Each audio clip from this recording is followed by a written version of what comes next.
Hey, Scrub Cubs, me Scrub Bear here. Welcome back to my Save the World Hero Ability Concept series. So, to go over the rules if you're new here or if you just forgot, basically what I do, I take a skin from Battle Royale that fits the theme of the video, and I think of some sort of idea for an ability they would have if they were a Save the World hero.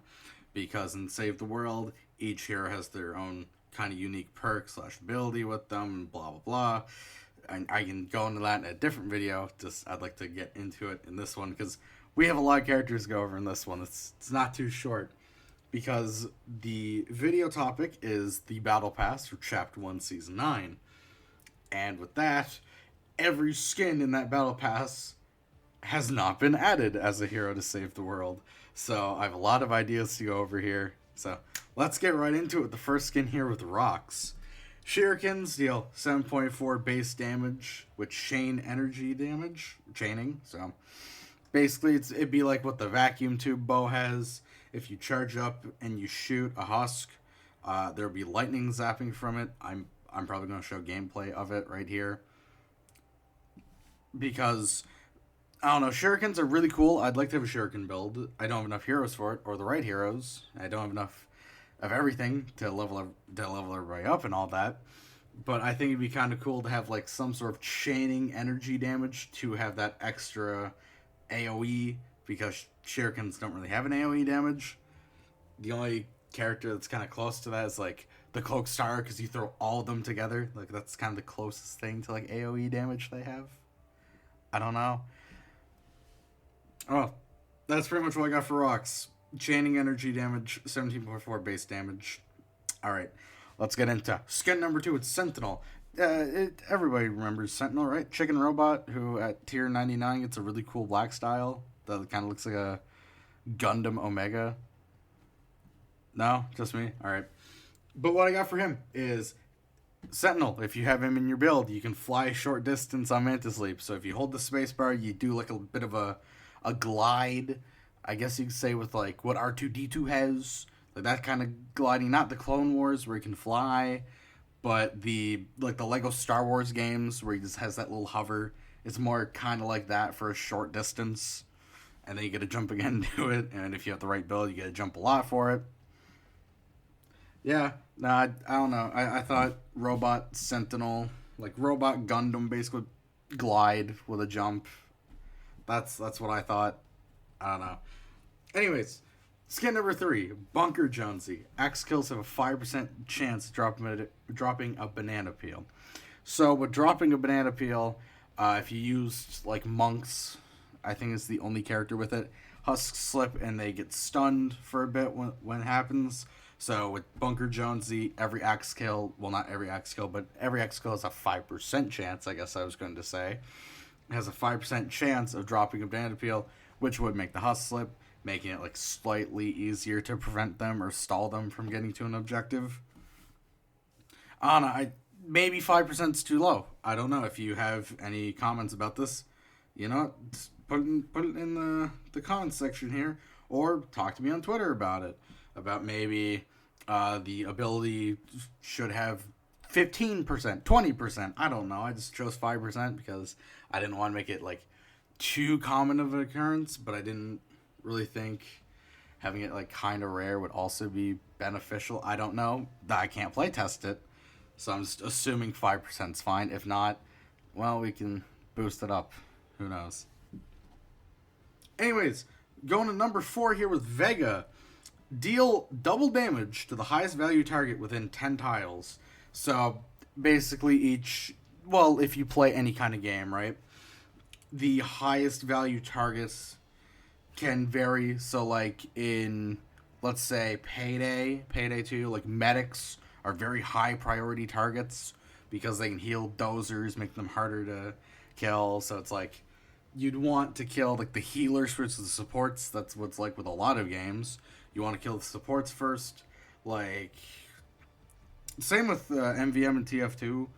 You want to kill the medics first before you get the giant robots, because usually the medics can out heal your damage, or they can pop Uber, which makes robots invincible to kill. So you got to kill them quickly and then deal with the big guys. So what it is with this is There's a high value target within a 10 tile radius of the player. They will be highlighted, so it'll be very easy to tell which one's the high value target in the radius.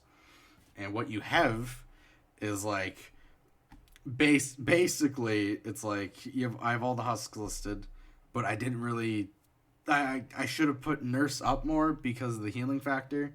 Like smashers very much like hands on deck on the higher end zones, so you can kill them so they don't destroy your build and make you lose the mission pretty much. Takers, so they take down people, your defenders, whatever. But I guess you could switch out. I'd say nurse is a higher priority. I didn't really think about it until now.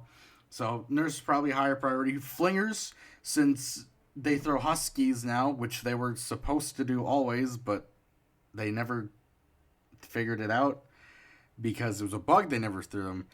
But the reason why Epic didn't know is because nobody complained about it until they started throwing them. So, like, the reason why in Save the World, Flingers can throw husky husks, like the big beefy boys, like the quote-unquote heavy units of, like, the main force. The reason why they know about it is because we complained they'd done it, and they're like, yeah, no, that was supposed to happen, like, from the start. We're not gonna revert it. Sorry, guys. Which does make sense if they meant to do it that way, but it just didn't happen. Nobody complained about it, so they had no idea. So yeah, we just have that going. For Vegas, for the deal double damage, that could be very, very good with your build if you have an extra slot. Don't really care about healing. You can throw Vega in, get that extra damage on a high value target. Alright, let's continue here with Stratus. Deal extra 25% damage to husks while the player's in Storm. Well, his whole thing is Storm tracking. I also have a little cosmetic kind of thing for your UI. Is if you're in Storm, just like Battle Royale and I guess Creative, there's a white line with the most direct path there. So, like, it doesn't take account, like, elevation or anything. It's like, go this... Would it be lateral or was, like... I don't really know what it would be for that. But it's like, go in this direction, we don't count elevations, go straight that direction, fastest way.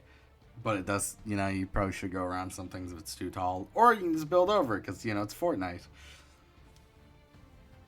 I don't know, I couldn't really think of much for Stratus. I just kind of doubled down with the whole, like, being in the Storm thing. The other one I had, well, I might not reveal it unless... people want me to. I could use it for a different hero, who knows.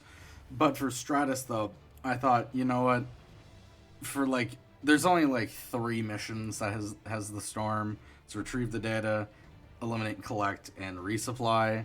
And I thought, well, eliminate and collect, retrieve the data, I guess you could sit in Storm and get extra damage. I don't know, because with the later missions, I mean, pretty much all the retrieve the data missions, it's like a storm slowly closes around the player, around the objective, so it really limits what you can walk around in without taking damage.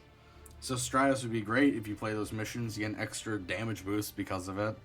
Like I said, if you have an extra slot, you don't really care about healing, you can throw Stratus in maybe, instead of really worrying about if you want a flat damage rate instead of damage to the highest value target, which would change a lot depending on what tile radius you're in or what husks spawn. You just get a flat damage increase with Stratus. It could work. I don't know. Like I said, I can't playtest this. And I if I post this somewhere, it'd be great to have community feedback, but I don't use Reddit, and, I don't want to be the whole self-promoting kind of person. Unless it's, like, to my friends, and I'll do it like a joke, basically. / kind of serious. Anyways, I gotta stop running about this. Let's get into the next one, Demi. Demi being Outlander here, because for the ability I have Teddy changes one turret arm for a rose-type colored blade, sort of like what Demi has on her glider, pickaxe, and back bling. And it does a sweeping attack in a 180-degree radius. It reduces Teddy's base range damage by like 50%. We could drop that down 25, maybe 50% is too low. But... there's really nothing I could really do because it has 2 turrets, and I thought, okay, let's get rid of one of them, so less damage, I'd say half probably, But what it does is it helps with area control, as it has a sweeping 180 attack, which would knock enemies back. I don't have that. I don't really have that listed here, but it could knock enemies back. But it does damage with that. Probably half what Teddy's like base damage is. Maybe double his base damage.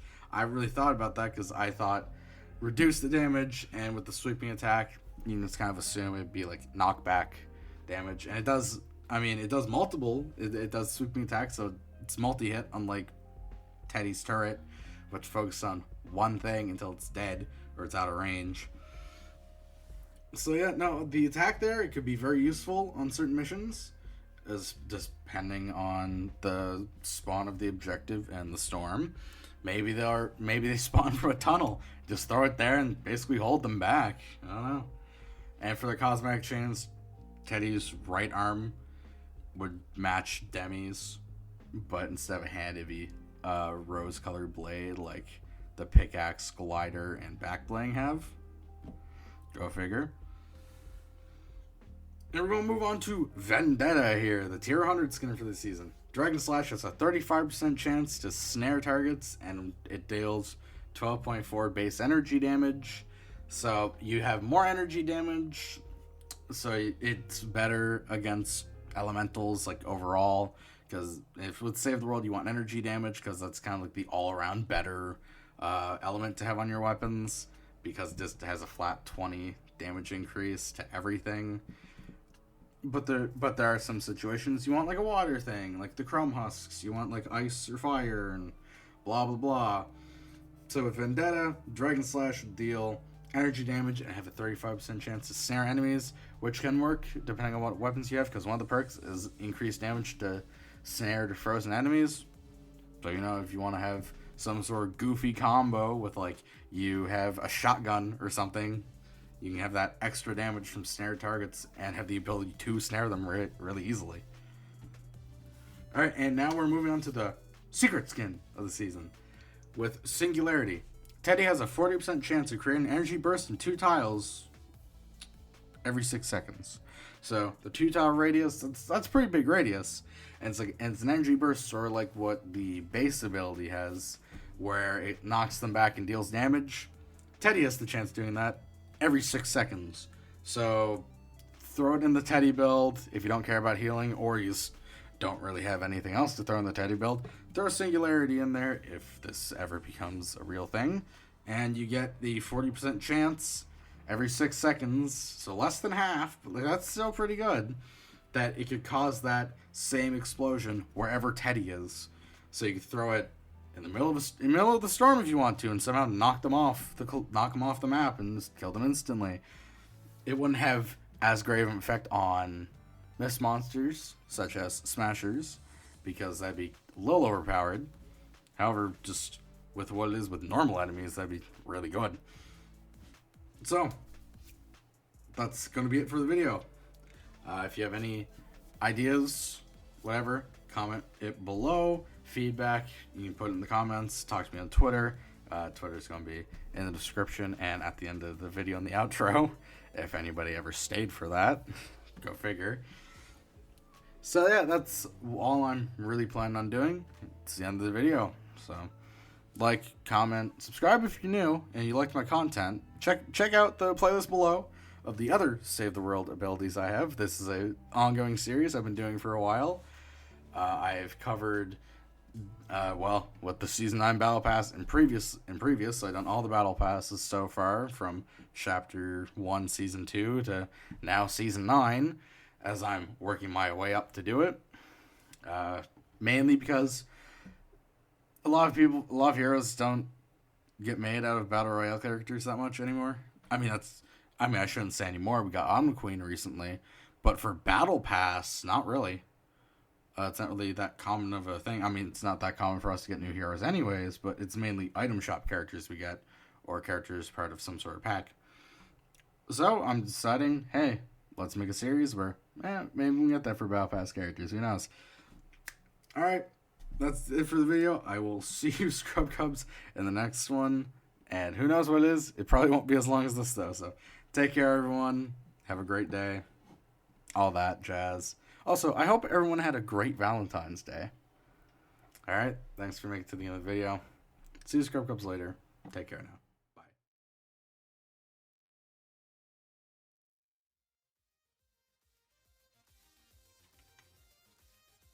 There's a guy up on that building.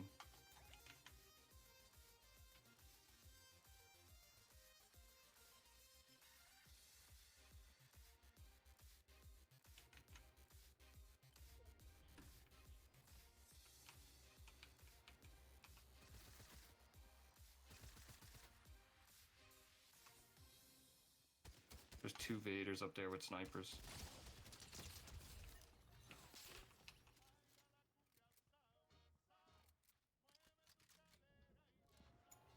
Knocked one. I'm pushing him.